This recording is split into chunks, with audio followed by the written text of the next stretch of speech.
الحمد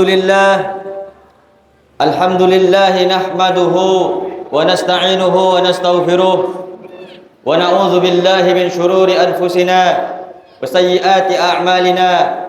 من يهد الله فلا مضل له ومن يضلل فلا هادي له. أشهد أن لا إله إلا الله وحده لا شريك له وأشهد أن محمدا عبده ورسوله.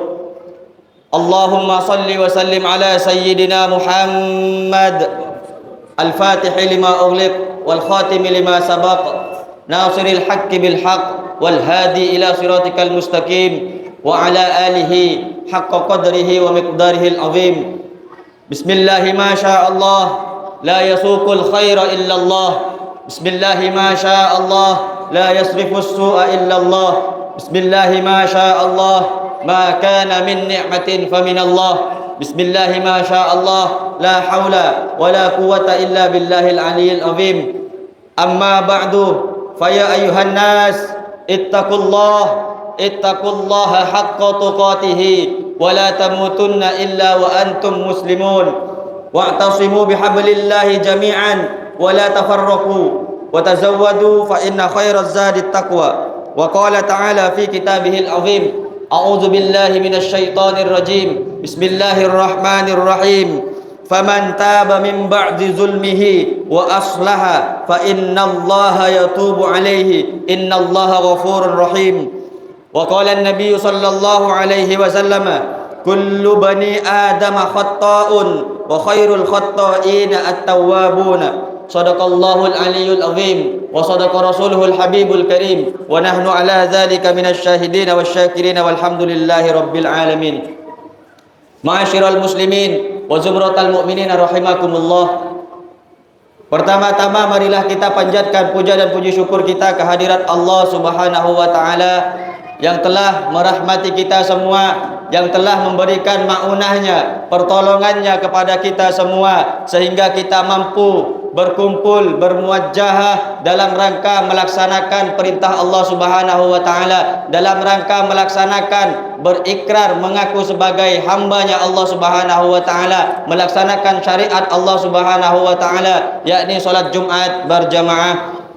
Salawat ma'assalam semoga tercurah limpahkan kepada junjungan kita yang mulia, Nabi agung, Nabi yang agung yang sangat mulia, Nabi Muhammad sallallahu alaihi wasallam, yang telah mengajarkan kita betapa pentingnya untuk senantiasa meningkatkan keimanan dan ketakwaan kita kepada Allah Subhanahu wa taala.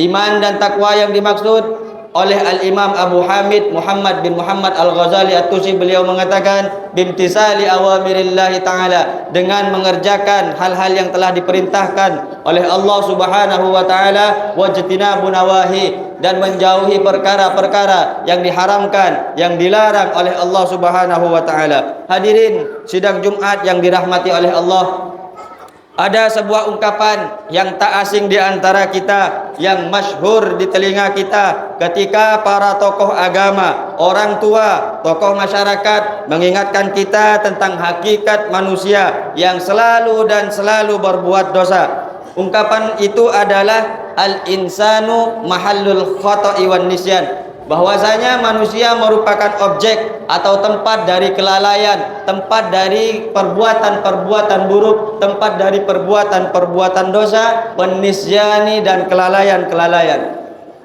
Sejatinya ungkapan ini bersumber dari sabda Nabi Muhammad sallallahu alaihi wasallam yang diriwayatkan oleh Al-Imam Ibnu Majah. Beliau mengatakan, kullu bani Adam khata'un, setiap anak Adam, setiap orang yang dilahirkan yang menyandang gelar bahwa dia adalah keturunan dari anak Adam, khata'un, pasti pernah melakukan kesalahan-kesalahan, pasti pernah melakukan perbuatan dosa. Wa khairul khata'ina at-tawwabun, sebaik-baiknya orang yang salah, sebaik-baiknya orang yang pernah melakukan perbuatan dosa, at-tawwabuna, ialah mereka yang bertaubat, istighfar kepada Allah Subhanahu wa taala. Artinya setiap makhluk yang Allah ciptakan dengan menyandang gelar sebagai manusia, anak keturunan Nabi Adam alaihi salatu wassalam, dapat dipastikan pernah melakukan kesalahan-kesalahan. pastilah pernah berbuat dosa, sekecil apapun dosa itu, dan sebaik-baiknya orang yang pernah berbuat dosa adalah mereka yang menyesali perbuatan dosa tersebut serta bertaubat kepada Allah Subhanahu wa taala.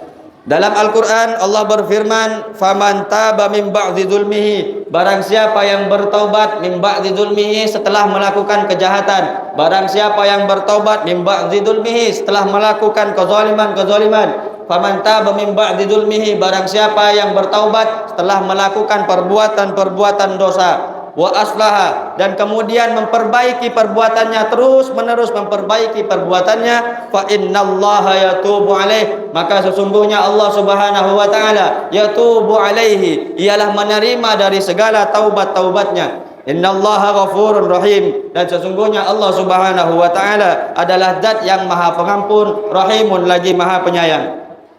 Para hadirin sidang Jumat yang dirahmati oleh Allah, terkait dengan kemurahan Allah Subhanahu wa taala, bahwa Allah mengampuni dan menyayangi para hamba-hambanya, itu lebih besar daripada siksaan yang diberikan oleh Allah Subhanahu wa taala kepada para pelaku kejahatan, kepada para pelaku perbuatan dosa.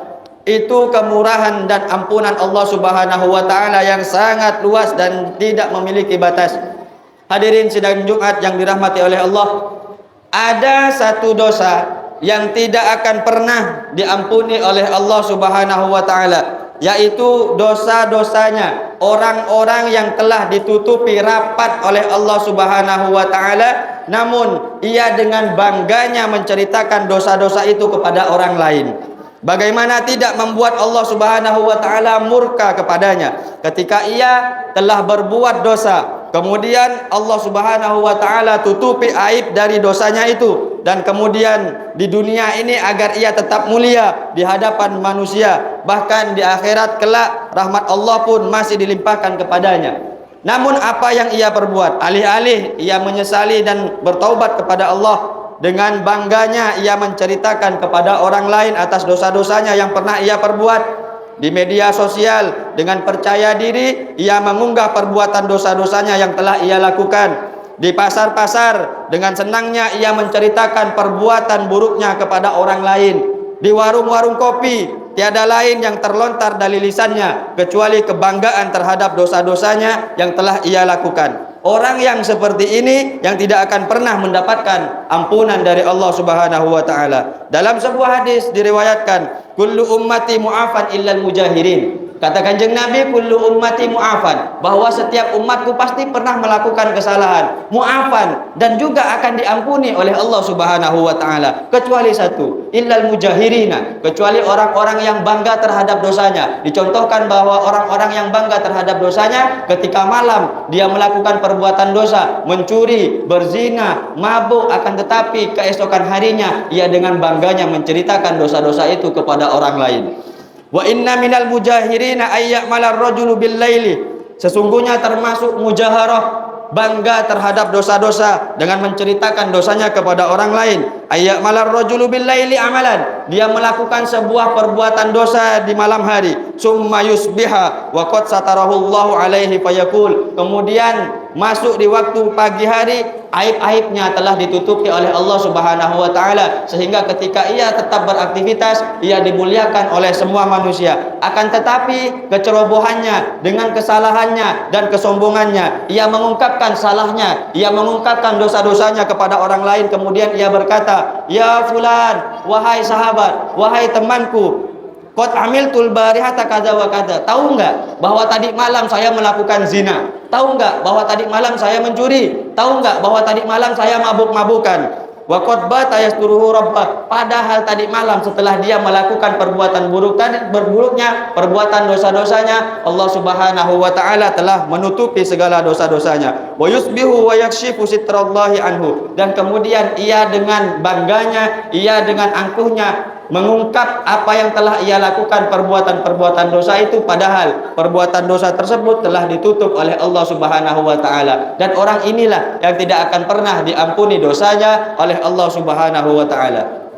Para hadirin sidang Jumat yang dirahmati oleh Allah, senada dengan hadis ini Al-Imam Nawawi Al-Bantani dalam kitab Shahihul Ibad ia berkata, man aznaba dzamban ay tahammalahu wa huwa yadhaku. Barang siapa yang senantiasa melakukan perbuatan dosa, artinya apa? Tahammalahu, menanggung perbuatan dosa, senantiasa melakukan kemaksiatan, kedurhakaan kepada Allah. Wa huwa yadhaku, tapi dia tidak menyesal, bahkan ia tertawa dengan terbahak-bahak. Artinya wal halu annahu yafrahu bitahammulihi. Dia dengan bangganya, dia dengan senangnya, dia dengan sukanya melakukan perbuatan dosa tadi sampai ia tertawa dan menceritakan kepada orang lain.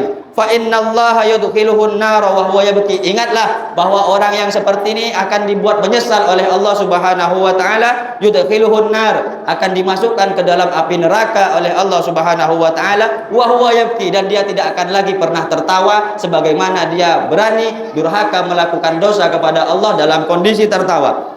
Kenapa demikian? Li'anna haqqahu ayyandama, karena sesungguhnya haknya orang yang melakukan perbuatan dosa ayyandama adalah menyesal, wa yastaghfirullah ta'ala lidzalik, dan dia minta ampun, beristighfar kepada Allah Subhanahu wa taala. Kewajiban bagi orang yang melakukan dosa adalah istighfar, menyesal kepada Allah Subhanahu wa taala, bukan menceritakan dosanya kepada orang lain di warung-warung kopi, di pasar, di media sosial, bukan menceritakan dosa-dosanya. Biarlah dosa tersebut ditutup oleh Allah Subhanahu wa taala dengan serapat-rapatnya, dan kita tetap menyesal dan istighfar kepada Allah Subhanahu wa taala. Kemudian sebaliknya, wa man ata'a, dan barang siapa yang taat kepada Allah Subhanahu wa taala, wa huwa yabki, walaupun dia melakukan perbuatan dosa tapi senantiasa dia menangis, menyesal, istighfar atas segala dosa-dosanya kepada Allah Subhanahu wa taala. Hayaan minallah, karena dia takut kepada Allah. Hayaan minallah, karena dia malu kepada Allah taala. Wa khaufan minhu, dan juga dia takut kepada Allah ala taksirihi, atas kelalaiannya, ala taksirihi, atas dosa-dosa yang telah ia perbuat fitil qaltaati, ketika dia taat kepada Allah Subhanahu wa taala. Orang yang seperti ini, fa innallaha yudkhiluhul jannata, maka ia akan dimasukkan oleh Allah Subhanahu wa taala ke dalam surga, wa huwa yadhaku, dan dia tidak akan lagi pernah menangis, bahkan dia akan tertawa terbahak-bahak ketika ia dimasukkan ke dalam surga oleh Allah Subhanahu wa taala. Artinya yafrahu ghayatal farhi li husuli matlubihi, ia akan mendapatkan kebahagiaan dengan sempurnanya kebahagiaan, li husuli matlubihi, karena tercapai apa yang ia inginkan. Apa yang ia inginkan? Wa huwa afullahi ta'ala, adalah ampunan dari Allah Subhanahu wa ta'ala. Maka dari itu para hadirin sidang Jumat yang dirahmati oleh Allah Subhanahu wa ta'ala, mari kita memohon, berdoa kepada Allah Subhanahu wa ta'ala agar supaya kita diberikan kekuatan iman oleh Allah Subhanahu wa ta'ala, diberikan hidayah oleh Allah, bahwa dosa-dosa yang pernah kita lakukan terdahulu jangan pernah kita ungkapkan di media sosial, jangan pernah kita ungkapkan di warung-warung kopi, jangan pernah kita ungkapkan di pasar-pasar, dimanapun jangan pernah kita ceritakan. Kenapa demikian? Kita khawatir bahwa kelak ketika kita menceritakan dicontoh oleh orang lain, dan juga kita akan mendapatkan kemurkaan dari Allah Subhanahu wa taala. Mari kita memohon kepada Allah agar supaya kita, dosa-dosa kita senantiasa ditutupi oleh Allah Subhanahu wa taala, dan kita dijadikan hamba yang senantiasa menyesal dan istighfar, memohon ampun kepada Allah Subhanahu wa taala. Semoga kita semua menjadi seorang hamba yang istiqamah dalam menapaki jalan ketakwaan kepada Allah. Tidak ada kuasa untuk kita menjaga ketakwaan selain karena adanya hidayah dari Allah Subhanahu wa taala kepada kita. Semoga kita semua tergolong sebagai hamba-hamba yang diridhai oleh Allah, serta mendapatkan keberkahan dan syafaat dari baginda Nabi Muhammad sallallahu alaihi wasallam. آمين آمين يا رب العالمين. بارك الله لي ولكم في القرآن العظيم، ونفعني وإياكم بما فيه من الآيات والذكر الحكيم. أقول قولي هذا وأستغفر الله العظيم لي ولكم ولسائر المسلمين ويا نجاة التائبين.